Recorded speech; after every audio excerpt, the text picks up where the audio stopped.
नमस्कार. तर नवीन ब्लॉगमध्ये तुमचं स्वागत आहे.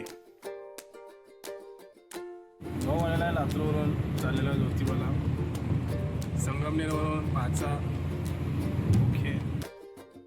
तर सर्वांचं कोल्हापूर नगरीमध्ये स्वागत आहे. तर रस्त्याने जाता जाता मस्त अशी वडाची झाडं तुम्हाला दिसतील, ज्याची वेली अशी लटकत आहेत. भाऊ आपला गाडी चालवत आहे.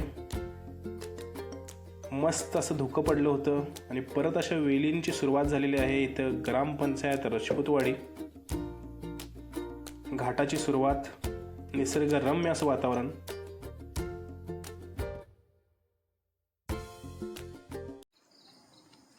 भाऊ ही शांतता आहे ना, शांतता ही जबरदस्त आहे. कधीतरी या, एन्जॉय करा.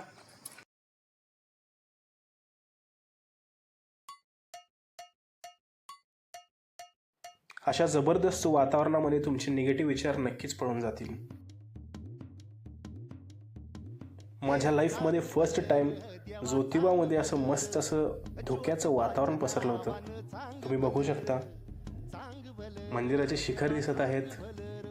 असं वाटत आहे की ते पूर्ण ढगामध्ये गेलेले आहेत.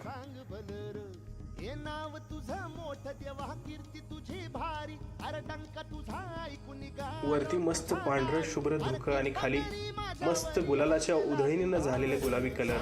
जबरदस्त असं वाटत होतं.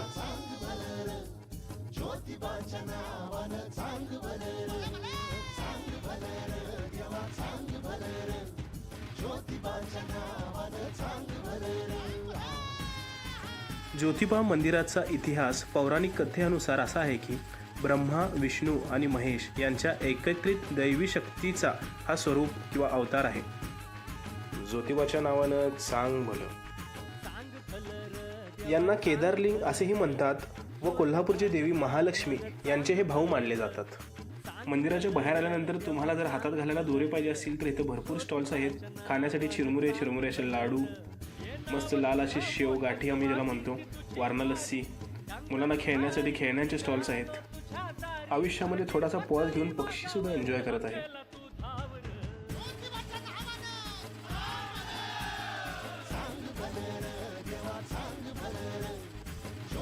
नशीब एवढं चांगलं होतं की मस्त असं दर्शन झाल्यानंतर पावसाची सुरुवात झाली व आम्ही निघालो कोल्हापूरकडे देवी महालक्ष्मी अंबाबाई यांच्या दर्शनासाठी.